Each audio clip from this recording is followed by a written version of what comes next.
जी का खालसा वाहेगुरु जी की फतेह। आखिर सिखों को फंडिंग कहां से आ रही है? सारे लोग पूछ रहे हैं फंडिंग कहां से आ रही है। ये बात तब क्यों नहीं पूछी जब लाखों हिंदू केदारनाथ की बाढ़ में बह रहे थे, भूखे मर रहे थे, तभी ये खालसा पंथ खड़ा हो गया था सारे हिंदुओं के लिए, लाखों लोगों के लिए, लंगर की सेवा के लिए। तब किसी ने ये सवाल नहीं किया। जब केरल में बाढ़ आई तब किसी ने ये सवाल नहीं किया। निरंतर 4 महीने जो लॉकडाउन में सिखों ने जो है पूरे भारत की, देश और विदेश की, जहां तक कि कनाडा के जो है कनाडा तक के जो राष्ट्रपति है उसने भी सिखों का एहसान माना, लेकिन हम हिंदुओं ने फिर भी वो एहसान नहीं माना। और आज हम पूछ रहे हैं कि सिखों के पास फंडिंग कहां से आ रही है। अगर इन्होंने अपने लिए अगर आज पहली बार देश में ऐसा हुआ है कि कभी भी सिखों ने जो भी है बाबे नानक के लंगर की सेवा दी है तो अपने लिए कभी नहीं, हमेशा और हमेशा जरूरतमंदों के लिए दी है। आज भी उनकी नजर में वो जरूरतमंद ही है। सिखों के कदम रखने से पहले ही लंगर पहुंच जाता है, भंडारा पहुंच जाता है। सिख कभी भीख नहीं मांगते हैं, कभी इनको मांगने की जरूरत नहीं पड़ती है। सिखों को फंडिंग हो रही है, खुद श्री अकाल पुरख कर रहे हैं, बाबा नानक कर रहे हैं, वो फंडिंग कर रहे हैं। सिख कौम एक अमीर कौम है। सिखों के पास 10 गुरुओं का आशीर्वाद है। ये पैदा होते ही 10 गुरुओं का आशीर्वाद मिल जाता है। हम हिंदुओं के पास एक गुरु का आशीर्वाद नहीं है। ये फर्क है सिखों और हम में। हमारे बोला जाता है कि 10 जन्म लेने के बाद तुम्हें एक गुरु की प्राप्ति होती है, लेकिन सिख जी धर्म में जैसे ही पैदा होते हो ना, सीधा 10 गुरुओं की प्राप्ति हो जाती है। ये फर्क है। ये 2% सिख है, ये 2% सिख है जो 98% भारतीयों को और विदेशियों को पालने का दम रखते हैं। लेकिन हम 98% होकर भी सिखों के साथ कभी कंधा मिलाकर कभी नहीं चलते। जब ये लंगर लगाते हैं तो सिख कौम बहुत अच्छी, सिख कौम बहुत अच्छी, सिख कौम बहुत अच्छी, लेकिन जब ये हक की बात करते हैं तो ये तो गद्दार बन जाते हैं। वही बात आ गई कि सिख हिंदुओं के लड़े तो फरिश्ते कहलाए, देश के लिए लड़े तो शहीद कहलाए। जब इन्होंने अपने हक की बात कर दी तो तुम लोगों ने इनको खालिस्तानी कभी बोल दिया, कभी आतंकवादी बोल दिया।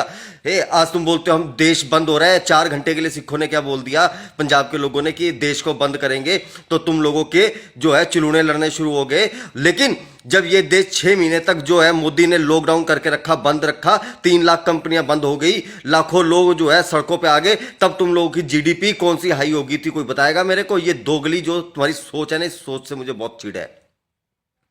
ये सोच जो नोटबंदी के टाइम जो है 1.5 महीने तक सारे लोग 10-10 रुपए को तरसते रहे, तब तुम लोगों ने किसी ने विरोध नहीं किया। लेकिन अगर किसानों ने अपने हक और सच की मांग करने के लिए 1 दिन के भारत बंद करने की ऐलान कर दिया, वो भी 4 घंटे के लिए, तो तुम लोगों ने विरोध करना शुरू कर दिया कि हम साथ नहीं है।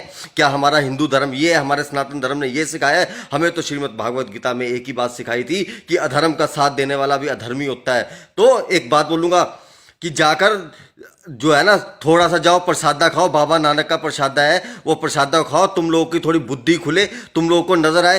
धिक्कार है यार, आज मैं अपने हिंदू कौम को बोलता हूं कि तुम लोगों के ऊपर धिक्कार है यार, कि जिन लोगों ने तुम आज जो केस करते फिर रहे ना, जसविंदर भल्ला पे केस करते फिर, उनसे एक बात पूछता हूं, भगवान शिव शंकर के साथ हर हर लगा था, उसके बाद शिव शंकर ने अधिकार दिया था हर हर गंगे का, लेकिन तुमने हर हर मोदी बोलना शुरू कर दिया। तुम लोगों को तब शर्म नहीं आई बिल्कुल भी, 1% भी।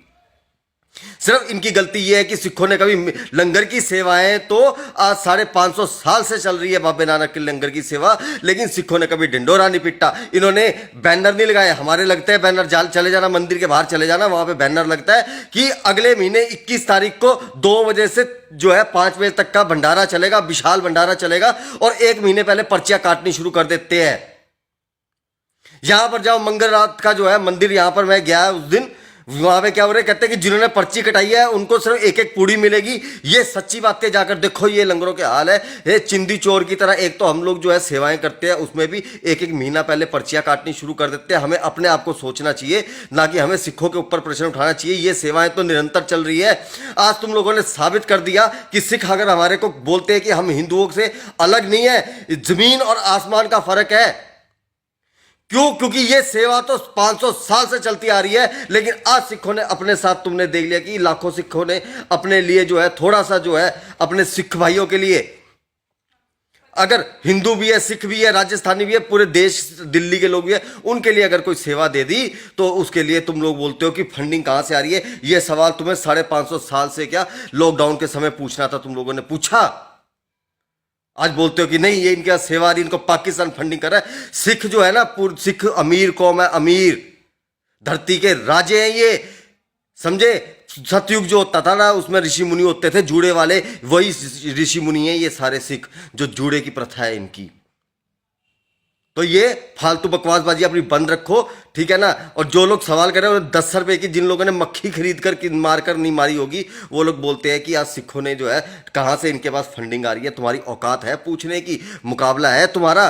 सिखों की दिरिया दली का जो है ना, विदेश तक ढिंडोरा पिटा हुआ है। और हम लोगों के मजाक जो है ना, अगर मैं बताऊंगा ना, किसी दिन बताऊंगा हमारे धर्मस्थलों में कैसे मजाक है। अरे हम लोग तो मर जाए, अभी मैं मर जाऊंगा ना, साला मेरे घर वालों को आफत पड़ जाएगी कि लाखों रुपए दफनाने के लिए, क्रियाक्रम करने के लिए कहां से लेकर आए।